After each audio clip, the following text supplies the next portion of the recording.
All right, what's going on, guys? Welcome back to the channel. We are back here day 2 at the Muscle Car and Corvette Nationals. And as I'm walking through and I'm checking out all these different cars and stuff, I actually see this car here on this board on the left-hand side. And I'm like, hey, I remember that car from the Muscle Car and Corvette Nationals last year. It was rolling in through the back. And Jim here, I ended up meeting Jim and I said, dude, what's the deal with this car? And this is the same car. It's the same car. And so you recently purchased it, or you've had it since like the last show? I purchased it after the last show in December. Okay. And basically 11 months to take it from what you see here in the picture, from the barn find. Yeah. We're calling it garage find, but it was in the barn find section. To what you see here today. Oh my God. Yeah, so 11 months of hard work to get it to this point here. Okay. Very unique car. For sure. I grew up in Chicago. Okay. I'm a Mopar fan, and I'm also a Mr. Norm fan. So yeah, it fits 3 categories for me. For sure. It's a Mopar, it's a Mr. Norm car, and it's an oddball because, as it says here, it's probably a Dodge that shouldn't exist.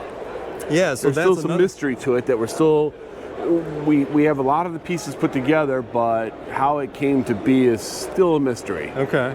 So yeah, this was the Gentle Ben car. It was, at that time, it had it on the rear quarter, I believe, when it rolled in, White right? letters here, yeah. So unreal that it's the same car. I mean, obviously it doesn't even look the same on here, but why, that it says the Dodge that shouldn't exist, so why is that? All right. So this is a special order. The only thing on the fender tag is number 9 special order. Okay.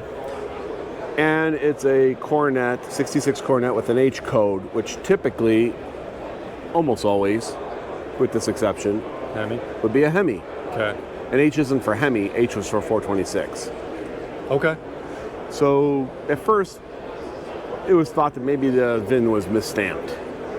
Sure, possible. Because it didn't have any of the tattletale signs that this was really a Hemi car. Okay. So unreal. The build sheet was found over here. Yeah. And it was folded. Okay. And when the owner that I got it from unfolded it, first off, it was, special order number 9. Gotcha. And then when they unfolded it, they got the remarks here, 426 wedge. Okay. So that started to, raise the questions. What's going on here? Yeah. Oddball or something. So the previous owners, I give them credit. They basically got a hold of the data card and started doing some research. And one thing that came out of this is the second kind of icing on the cake is that it turns out that this car was actually sold by Grand Spalding's Dodge. So it's a Mr. Norm car. That's cool. Yeah. Then more and more pieces started coming together. We got the data sheet. The data sheet confirmed it's a Mr. Norm car. The data sheet confirms that it was a special order. Okay. The VIN tag literally has just one number on it because it has no options other than a special order, which was the 426 wedge. Gotcha. It's got the 4-speed with the inland shifter, and it has a sure grip rear end. Other than that, nothing else, not even a radio. Yeah. And I noticed the WH23 on there, so a Coronet 440, right? Yep. Exactly. And then this ad was found, which actually helped put together a little bit of the puzzle. Okay. It says here, Mr. Norm saying, "Would you believe?" Gotcha. Mr. Norm could believe just about anything. Sure. But for him to say, "Would you believe?" makes me think that he had something that he thought was kind of unique. Okay. It says brand new, 66 Coronet, 2-door street ram. 426 street ram, 2-door coupe, 4-speed, factory equipped. That's important because a lot of people think that Mr. Norm converted this. He didn't. Okay. This came from the factory with a 426. Wow. Full price, $24.95. Now here's the kicker. That part's crazy, right? $24.95 would have been less than the base Coronet. Okay. So how could Norm sell something full price for less than basically what you could buy a regular, stripped down Coronet for, especially with a conversion or something special. Boy, so like he wanted people to come in or something to I mean, why would you do that, right? Well, I mean, he got it for a good price in order to sell it for that price, right? You're in business to make a profit. Yeah. Oh, yeah, for sure. So, for sure. One of the theories, two theories on how this car came to exist. Yeah. You can believe whichever theory you want. Okay. I tend to believe toward the first theory. The first theory is that NASCAR banned the 426 race Hemi for the 66 season. Okay. And their street version, they were having difficulties with it. This car was built in September 65, so it's a really early Coronet. Okay.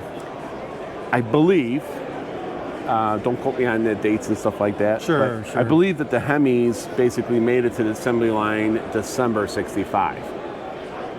Okay. So the thought is, in order to get ready for NASCAR and show them they're going to have a 426, it didn't matter if it said Hemi or Street Wedge or Max Wedge, it didn't matter, it was just 426 was going to be ready for the 66 season, so they're not banned.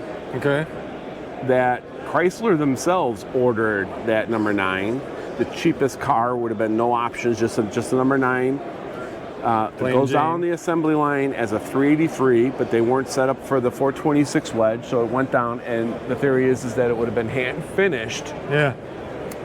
It would have been hand finished by the R&D department or something like that off the assembly line. Yeah. Yeah, it's kind of to the side. And there's right? also some tattletale signs of that I'll get into a little bit too. Okay. So my theory is that they started that way. Okay. They got into hand built. I don't know how many of these actually were built, right? But they probably started with maybe, let's just say 50 blanks. Sure. As soon as the Hemi made the assembly line, why put the labor into the hand installing engines? They don't need them anymore because they're going to run with the Hemi. Yeah. Let's check it out. Yeah. Yeah. So let's check this out. That is odd. yeah. So they probably sold whatever they had finished to Mr. Norm for for a good discount. Sure. And that's probably why we got to that price. Okay. So this is a 426 a street wedge. Gotcha. For 66, you really don't have a number matching engine. You have basically date code engine. Like era, correct? Right. Okay. We're assuming basically that if this car was being built basically for the purpose of like an insurance policy to be ready for NASCAR, Okay. that it was used, 64, 65 blocks, parts, whatever, to put it together. Okay. So it's all date coded for that era. Sure. In here. Nice and clean But there's job really like nothing that would say that this is the matching motor for this particular car, but we do know it came with this. Okay. And the reason we know this also too is the original owner is still alive in Arizona. Oh, nice. And through several interviews, the previous owner and now me, we got some really good stories on how this car was delivered, what it looked like, and basically how it got to be Gentle Ben. So one of the things that the original owner remembers is that it had the chrome package on it. Okay. It was an orange engine, which is in debate with a lot of people that it should have been turquoise, but this was orange engine, and now we have proof of that too, not just recollection of the owner. So we got proof of it. People will question that for sure. Oh yeah, there's questions. This car is full of questions. Yeah, right on. But it was delivered like that. It was delivered with delivered that to Mr. Norm. Now we think once Mr. Norm got it, it had headers on it, long headers on it. Okay. It had the hood tack.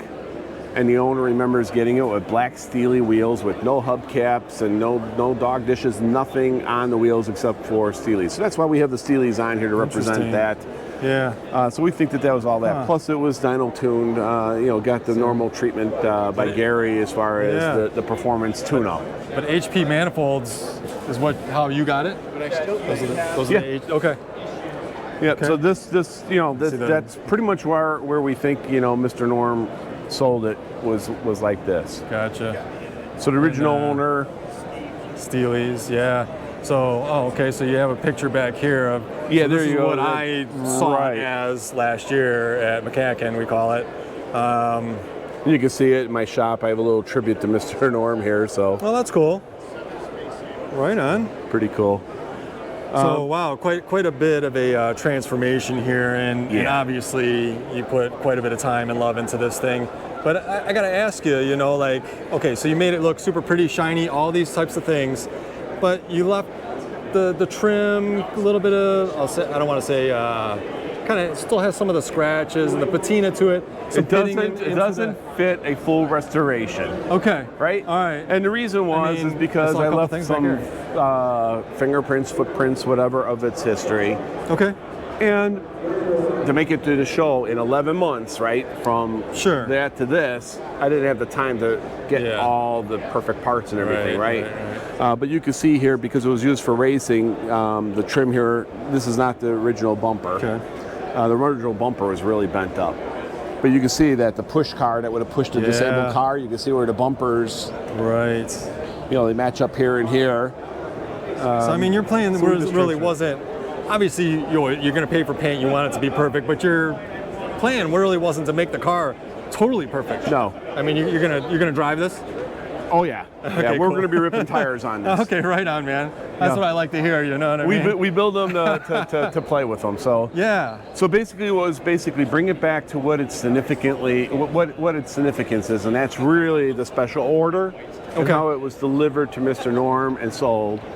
The story about General Ben is interesting, but that was only 4 years of its period. Gotcha. So it's really, that's not the story of the car, but it's part of its history. So I guess I understand that, right? You're going back to really how it started. What makes it significantly rare? What makes it the mysterious vehicle? Yeah. That's what we went back to. So it had to be the original colors and stuff like that. We left stuff from its racing heritage, like the stickers and stuff. Oh, we got Wayne here. Yeah, all right. We got Mr. Wayne Carini over here. Yeah. How you doing, Wayne? Good, how are you? I guess we have to say hi while he's here. Yeah. How you doing? So doing a little bit of good. YouTube How are you doing? Good. So. Yep. So so this is a unicorn. It was something that was just put together. Basically, I think, you know, one of the theories was for NASCAR. Just show them that they're NASCAR ready. Yeah. But we did. We left a lot of the racing heritage on it. You know, the hood tack wouldn't have been on there when it was delivered to Mr. Norm. But the stickers weren't on there, right? Sure. So we left that kind of stuff. I mean, did you do like undercoating back underneath? Any extensive surgery that had to be done on this? Well, it was pretty much a nut and bolt rotisserie. Yeah. Mostly restored vehicle, right? I'm not going to say this is a trailer queen. Sure. But these are the original floors, trunk on it. We had to do no metal repair to it whatsoever. Pretty good underneath, yeah. Yeah, so, you know, it was all torn down. And rather than going the direction of having all reproduction, chrome, and repop stuff, we wanted to put as much original stuff as we could back on it. Yeah. So we couldn't get a trailer queen out of it. So eventually, would that be your plan? Like the trim, obviously, it has a story about some race history to it, but would you really be trying to look for a perfect piece eventually, or? I won't. Okay. No. Just leave it the way it is? Yeah. I mean, there's probably 33 things I think I'm counting already that I want to still kind of tweak and do on it, but we're not going for that caliper here, right? This is pretty much the way it's going to be sitting. Okay. You know, the next owner, I don't know how long that'll take before there's a next owner, but the next owner could decide if they want to go any further with it. I suppose. So must be radio delete or something, right? Yeah, it's a radio delete, and I would imagine that I own things, everybody that does something makes a mistake. Sure. I made a mistake, and because we used a panel that was on there, fender was on here, we forgot to delete the hole. But that actually looks all right, though. So we used the plug, cool yeah, man. You know, people will Mopar guys especially will come by and try to beat you up on certain things or whatever, but it's nice that you have some documentation. You talk to the owner that had the car, you got the stories. Right. I mean, there's a lot of fun stories about this too, about its race days, what it ran down the track, what it had in it, what happened to the motors. There's a whole account for stuff, and now everything's accountable for. Wow. I mean, how many, I don't know, some sort of special thing, they must have pulled a bunch of these aside, or I don't even know we how don't many. know. Now, we didn't talk about the second theory, so there's a second theory by a reputable Mopar expert is that this was ordered by Mr. Norm, that there would have been 25 Coronet 440s and 25 Coronet 500s ordered like this, and that the dealership ordered this, which means that there'd be 50 of these out there. I don't know how many would be existing, but 50 would have been built. Sure. It's plausible. I can't discount that that's a possibility. To date, we have a total of 4 registered. Okay. 2 that haven't been seen. This one's fully documented, and we have another one that was visually looked at and is the real deal. And we're talking 66 Coronet Max with the street wedge, right? So gotcha. So okay. this is no longer a one of one, which it was a year ago. Sure. And maybe more will pop up, but interesting enough, all their sequence numbers are really tight. There's not a gap to prove that there was 25 of each made at this point. So, gotcha. Both are plausible that the factory did this, or Mr. Norm somehow twisted their arm and got it ordered. Either case, you know, it's a rare car. Wow. As rare as, you know, the cars that ran the minimum 50 production at the most. So Mr. Norm, he's not with us anymore, right? No, That's a pretty recent thing, right? It's going on a few years now, but just probably about 6 or 8 months before he passed, he was actually at my shop. Oh, really? Oh, yeah. Okay. Yeah, because I have other Dodge cars and stuff. He never got to see this car. I wish he would have. Yeah, because that would make for a good story. Especially, I think this one he would have remembered, you know, because he wasn't, you know. Yeah, special deal. He wasn't really the salesperson, but he would have remembered this. And how did he get a buy on this at that price? If he special ordered 50 of them, I don't think he could sell it for under sticker price of a base. Right. What was it, $24.95? Right. Yeah. So if he special ordered it, how did he get it so low that he could make money selling it for that? Wow. You can see the radial delete plate in there, the inland shifter. Another unique thing on this that I'm finding out is that the dome light is not centered into the back, and being that this is a 66, they usually go in the sail panels. Wow. And this is the original headliner, never removed out of the car. That's original too. So it's in good shape. It's kind of odd, but that is it's not centered. There, it's in the back, and it's not in the sail panels. And then you were saying early production car. Correct. So maybe they made a couple boo-boos or something, or changes. I don't know. Yeah, it's kind of odd, man. I'm definitely a fan of Steely's. My Coronet has Steely's, and I'm getting so much feedback that this car would look better with some kind of wheels on it, or right, some kind of bling. And I'm like, I'm not trying to draw people to the tires, right? Yeah, well, I'm trying to draw it to the interpretation of the original owner of how he got it delivered, and he's adamant it was delivered with absolutely no trim, just black Steely's. Man.